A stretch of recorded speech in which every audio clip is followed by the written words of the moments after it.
Sosok Roida Tampu Bolon, emak-emak yang lempar sandal dan air mineral ke Presiden Jokowi.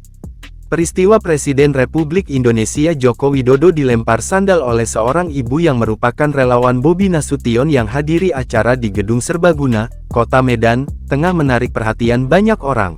Emak-emak itu menggunakan baju hitam sambil berteriak meminta keadilan.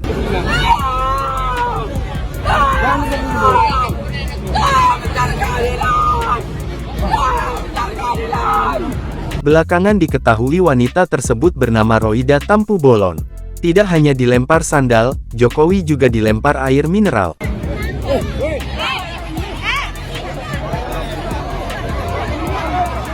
Lantas, siapa sosok Roida? Berdasarkan penelusuran Tribun Sumsel, perempuan pemilik nama lengkap Roida Boru Tampu Bolon ini merupakan warga Percut Seituan, Kabupaten Deli Serdang, Sumatera Utara. Rodia dikabarkan beberapa kali mengadukan dua oknum polisi yang diduga meminta uang pungli ke dirinya saat membuat laporan polisi. Bahkan ia menyebut dirinya mendapat ancaman oknum polisi karena merekam dugaan pungli di Polsek Percut Seituan.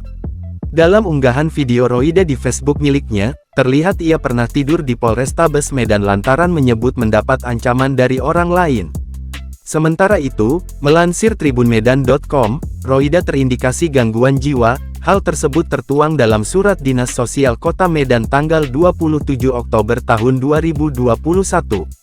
Pada tanggal 27 Oktober tahun 2021 silam, ia pernah diserahkan Polda Sumut ke Dinas Sosial Kota Medan sebelum akhirnya diserahkan ke Dinas Sosial Deli Serdang, karena beralamat dan domisili di sana.